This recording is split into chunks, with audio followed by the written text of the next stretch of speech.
നമസ്കാരം. Raf talk ഫുട്ബോളിലേക്ക് അവർക്കും സ്വാഗതം. റഫറിങ്ങിനെതിരെ ഗുരുതരമായ ആരോപണവുമായി രംഗത്ത് വന്നിരിക്കുകയാണ് എസ്പാന്യോളുടെ coach. Real Madrid versus Espanyol മത്സരത്തിൽ 2-1 റയൽ മാഡ്രിഡ് വിജയിച്ചു.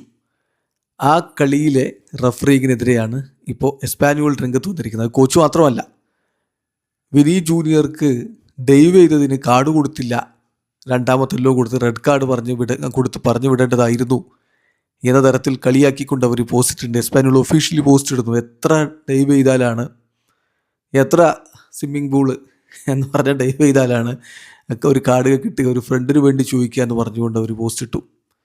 അങ്ങനെ ഓപ്പണായിട്ട് തന്നെ കളിയാക്കുന്നു റഫറിങ്ങിനെയും അതുപോലെ റയൽ മാഡ്രിഡിനെയും ഒക്കെ എന്നുള്ളതാണ് ഈ കളിയിൽ സംഭവിച്ചിരിക്കുന്നത്.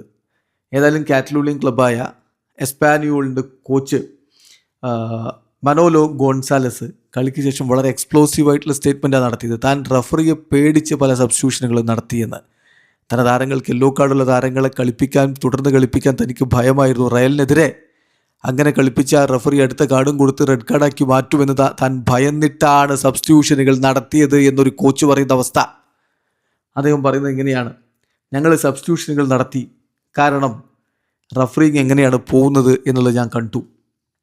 എനിക്ക് ഒരു യെല്ലോ കാർഡുള്ള പ്ലെയറെ റയൽ മാഡ്രിഡിനെതിരെ തുടർന്ന് കളിപ്പിക്കാൻ ഒരു വിശ്വാസവും ഉണ്ടായിരുന്നില്ല, കാരണം ഈ റഫറിങ്ങിൻ്റെ സ്ഥിതി അതായിരുന്നു. ശരിക്കും പറഞ്ഞാൽ ആ കോളുകളുടെ ഡിസ്പാരിറ്റി വ്യക്തമായിരുന്നു. റഫറിയുടെ തീരുമാനങ്ങളിൽ ഡിസ്പാരിറ്റീസ് ഉണ്ടായിരുന്നു. ഫൗൾസ് നോക്കുകയാണെങ്കിൽ ഞങ്ങളുടെ ട്രാൻസിഷനുകളിൽ നടന്ന ഫൗളുകൾ തന്നില്ല. ഇത്തരത്തിലുള്ളൊരു മത്സരത്തിൽ അങ്ങനെ സംഭവിച്ചാൽ തീർച്ചയായിട്ടും അത് ആ ഒരു മത്സരത്തെ നശിപ്പിക്കുകയുള്ളൂ. ഏതായാലും ടാക്ടിക്സ് മാറ്റാൻ ഞാൻ നിർബന്ധിതനായി. ബുക്കഡായിട്ടുള്ള പ്ലെയേഴ്സിനെ റെഡ് കാർഡ് ഒഴിവാക്കാൻ വേണ്ടി പിൻവലിക്കേണ്ടി വന്നു എന്നാണ് ഇപ്പോൾ മനോലോ ഗോൺസാലസ് പറഞ്ഞു വെച്ചതിൻ്റെ സാരം. തീർച്ചയായിട്ടും ഇത് ഗുരുതരമായ ആരോപണമാണ്. റയലിനെതിരെ ഒരു താരത്തിന് യെല്ലോ കാർഡ് കിട്ടിയ പിന്നെ കളിപ്പിക്കുന്നത് സേഫല്ല, റഫറി അത് എങ്ങനെയെങ്കിലും റെഡ് കാർഡാക്കും എന്നൊക്കെ ആരോപിക്കുമ്പോൾ അത് ലീഗിൻ്റെ ആ ഒരു ഇൻറ്റഗ്രിറ്റിയെ പോലും ചോദ്യം ചെയ്യപ്പെടുന്ന ഒന്നാണ്. ഏതായാലും മറുഭാഗത്ത് റഫറിങ്ങിനെ കുറിച്ച് ഹോസെ മൊറീഞ്ഞോയ്ക്ക് അഭിപ്രായമുണ്ട്. ഹോസെ മൊറീഞ്ഞോ പറഞ്ഞ നല്ല റഫറിങ് ആയിരുന്നു, പ്രത്യേകിച്ചൊന്നും തനിക്ക് റഫറിങ്ങിനെ കുറിച്ച് കുറ്റം പറയാനില്ല എന്നാണ്. വീഡിയോ അവസാനിക്കുന്ന. ഫുട്ബോൾ ലോകത്തെ കൂടുതൽ വിശേഷങ്ങളുമായി റാഫ് ടോക്സ് എത്താം.